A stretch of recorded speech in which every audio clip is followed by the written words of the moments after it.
O meu nome é André, eu sou aluno da disciplina de Processamento da Informação com o professor André Luiz Brandão. Estou aqui para apresentar o projeto de processamento da informação que estou fazendo em dupla com o aluno Diego.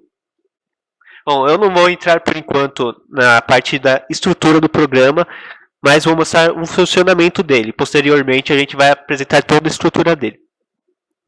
Então, aqui na tela de teste, está pedindo para digitar a proporção de gasto de combustível do treino 1 do carro 0. E está falando para digitar valores entre 0 e 1. A primeira parte do programa é analisar os treinos realizados antes da corrida que os carros vão realizar. Né? A informação que vai pegar desses treinos é o gasto de combustível para usar como a média como o gasto de combustível da primeira volta da corrida. Isso vai ser melhor explicado depois. Bom, vou digitar um valor entre 0 e 1. E ele vai pedir para digitar a proporção de gasto de combustível do treino 1 do outro carro. Agora eu vou mostrar a validação dessa estrutura. Digitando um número negativo, ele vai falar que o valor é inválido e para digitar um outro valor entre 0 e 1. Se eu digitar um valor maior que 1, ele vai apresentar a mesma mensagem. E vai pedir para digitar o combustível do treino 1 do carro 1. Bom, agora, digitando valores válidos, são 2 carros na corrida e 2 carros no treino. Nós estamos examinando esse carro. São apenas 3 treinos. Ou seja, tem que repetir esse processo 6 vezes. Após digitar o gasto para cada treino de cada carro, ele vai calcular a média de gasto nos treinos para o carro 0, que é o da equipe do engenheiro que está utilizando o programa, e a média do outro carro, que é apenas a soma dos 3 valores para cada carro e a divisão por 3, a média simples. E aqui, logo aqui embaixo, ele vai pedir para digitar a dimensão da pista em quilômetros. Primeiro, antes de digitar um valor, vou digitar um valor negativo para mostrar a validação aqui também. Se eu digitar um número negativo, ele pede para digitar outro valor válido de positivo. Vou digitar que a pista tem 8 km. Agora ele pede para digitar o número de voltas da corrida. Eu também vou mostrar a validação funcionando aqui. O número de voltas da corrida, obviamente, tem que ser um valor positivo inteiro. Então, vou digitar 5 voltas. Ele vai mostrar também a distância total a ser percorrida, simplesmente multiplicando a dimensão da corrida, 8 km, vezes o número de voltas, que é 5, e vai resultar em 40 km. Agora, ele vai começar a pedir o tempo gasto em cada volta dos 2 carros. Essa parte é o monitoramento da corrida propriamente dita. Então vamos colocar um número negativo também para apresentar a validação. O valor é inválido, um número negativo. Agora, digitando o valor válido. Ele vai mostrar que o nível do tanque do carro 0, na primeira volta da corrida, é igual à média de gasto do combustível nos treinos. É uma regra que nós criamos para o cenário. O gasto de combustível da primeira volta na corrida será igual à média do gasto de combustível dos treinos precedentes à corrida. Isso vai ser válido para os 2 carros. Se você reparar aqui, vou digitar pelo outro carro, ele está apresentando que o nível do tanque é 0,8. E nós vemos que a média de gasto nos treinos do carro 1 foi 0,2. Por isso, 0,8, então, o nível do tanque do carro. Agora, ele vai continuar pedindo o tempo das próximas voltas. Entretanto, no nosso programa, ele vai, a partir da volta 2, ele vai começar a analisar se houve eventos durante a corrida. Por exemplo, falha do piloto, pit stop, turbo, o pneu impróprio, e se não houve evento nenhum. Nós entramos com um valor 0, 1, 2, 3 ou 4 para digitar o evento, né? Você vê aqui na tela de teste, o código 1 equivale à falha do piloto, o 2 a pit stop, o 3 ao turbo, etc. Então, se eu digitar, por exemplo, código 1, eu digitei que houve falha do piloto nessa volta. E ele vai pedir de novo, porque pode haver mais de um evento por volta, certo? Pode haver a falha do piloto, ele pode parar no pit stop, enfim. Vou digitar que também houve mais. Vou digitar todos os eventos aqui. O pit stop, turbo, o pneu impróprio. Agora ele vai pedir para você entrar com a falha em segundos que o piloto teve. Ele vai começar a pedir entrada de tempo dessas informações que eu entrei aqui. Por exemplo, 5 segundos da falha do piloto. Eu vou mostrar que também é válido validação para esses valores. O tempo de no pit stop, por exemplo, digitei menos 4 segundos. Ele fala que é inválido, certo? Você tem que digitar um número positivo. Isso vale para qualquer uma das entradas aqui. Ele também pede para digitar o reabastecimento no pit stop, certo? Digitei um valor. Ele também dá um alerta que o pneu é impróprio. Ele vai calcular que se ele tivesse com um pneu adequado para a pista, ele poderia ir mais rápido. Então ele vai imprimir aqui o quanto ela poderia ser mais rápida se ele tivesse com um pneu adequado para a corrida.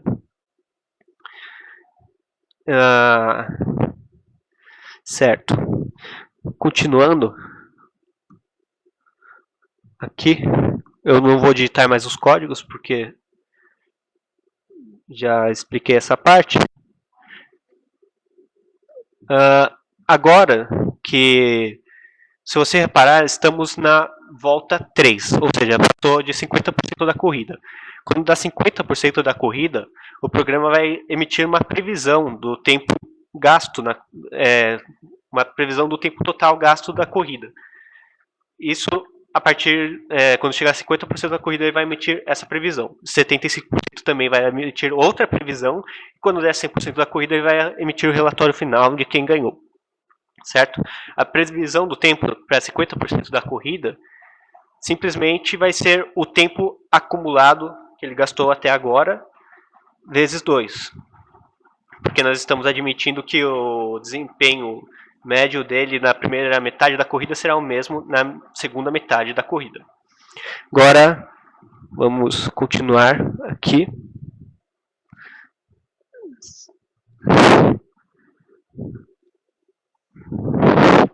Olha, ele emite mais uma previsão, porque nós passamos dos 75% da corrida.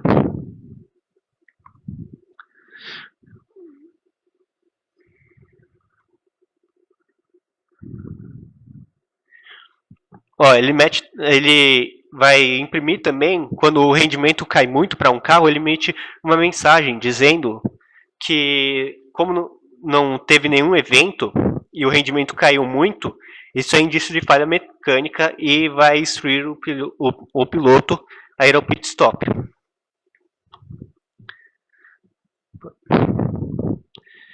Vou terminar a corrida para mostrar o relatório final. Pronto. Aqui encerra o programa. Ele mostra um relatório final, mostrando o tempo gasto de cada carro e qual carro ganhou essa corrida. Bom, agora quem fala é o Diego e eu vou mostrar um pouquinho sobre a estrutura do nosso programa que a gente criou. Todas aquelas estruturas de validação da corrida, todas as previsões, eventos, etc. Inicialmente, a gente tem a parte do treino. A gente cria um laço e uma matriz para que leia-se os 3 treinos, o gasto nos 3 treinos dos 2 carros, com uma estrutura de validação embutida. Após ele ler todos esses 3 treinos, a gente usa uma nova variável, que na verdade é um vetor, que é o média gasto J, aqui no caso, para calcular aquela média que o André já mostrou anteriormente, e exibe a mensagem de quanto é essa média. E aí sim a gente chega na parte interessante, que é a corrida. A corrida, inicialmente o programa, conforme vocês estão vendo, ele solicita para digitar a dimensão da pista, com uma estrutura de validação, tem que ser maior que zero, conforme eu estou mostrando aqui. E, se não, se digitar um valor errado, exibe a mensagem de erro, e aí dá sequência. O número de voltas, a mesma coisa, solicita, verifica se o valor é válido e dá sequência ao programa. E aí nós entramos no laço principal aqui do nosso programa, que é onde vai ser lida todas as voltas de todos os dois carros. Então ele inicialmente digita o valor gasto na primeira volta, com a sua respectiva estrutura de validação, e calcula o gasto do carro. Esse gasto a gente vai mostrar mais no final, em detalhes, né? Depende. Na verdade, o gasto da primeira volta é aquela média de gasto dos treinos, que já foi exibida, e o gasto acumulado é atualizado volta a volta. Bom, nas demais voltas, a gente vai usar uma função de modularização, que essa função, se não houve nenhum evento, ele calcula o gasto acumulado direto, através de uma função que a gente criou, um módulo, variação gasto de combustível. E esses gastos são sempre baseados no gasto da primeira volta. Agora, se houve algum evento, a gente tem que incrementar algumas correções. Por exemplo, se o código digitado foi 1, falha de piloto, a gente tem aqui um elemento de correção. Essa correção também é um módulo que está no final, vou deixar para entrar em detalhes no final. A mesma coisa ocorre para o evento 2, pit stop. E a mesma coisa ocorre para o evento 3, que é o turbo. São eventos que demandam esse tipo de correção. Aqui está a correção de pit stop, aqui está a correção do turbo também. E temos também o evento de pneu impróprio, que na verdade ele serve para dar aquela mensagem, o quanto o piloto poderia ir mais rápido se ele tivesse com o pneu adequado. Que também a gente precisa de um módulo para fazer esse cálculo, que está lá no final do programa, eu já vou mostrar. Também o programa inteiro possui estrutura de validação, conforme o André já demonstrou. E aqui está a questão do rendimento. Ele dá a informação dos rendimentos e também calcula com um outro módulo se o rendimento foi menor que 5%, para dar a mensagem de alerta ao piloto para ir ao pit stop. Bom, aí acabado esse laço até 50% ocorre das voltas, até lápis sobre 2, total de voltas sobre 2, ele emite a previsão, que o André já mostrou, que é multiplicando o rendimento médio até o final da corrida. E daqui para frente o programa é o mesmo, ele vai demonstrar tudo, só que de 50% até 75%, até emitir a segunda previsão. E, finalmente, de 75% até o final da corrida, onde ele mostra o relatório e mostra quem venceu. Quem venceu, basicamente, é quem teve o menor tempo gasto, conforme está essas duas últimas estruturas IF. E para finalizar, a gente vai explicar um pouquinho dos módulos. Esse módulo variação gasto de combustível, o primeiro módulo, ele é um módulo que calcula o gasto baseado naquele gasto da primeira volta, sempre com a seguinte regra, sem entrar em maiores detalhes matemáticos. Quanto mais rápido o piloto for, maior será a taxa de gasto dele. Se ele diminuir a aceleração, provavelmente ele vai economizar mais o gasto. E aqui estão os módulos de correção. Correção com gasto de falha do piloto, com pit stop e com turbo, que basicamente seguem a mesma lógica, o mesmo padrão, que é o fator de correção para normalizar um tempo ideal que calcule o gasto de combustível. E aqui é a função rendimento, aquela função que mostra, que calcula o rendimento para a gente saber se foi 5% pior ou melhor. E para finalizar, aquela função da chuva. Se o piloto está com um pneu impróprio, ele provavelmente seria mais rápido. E mostra o quanto seria mais rápido através dessa função. Bom, é isso. Finalizamos por aqui.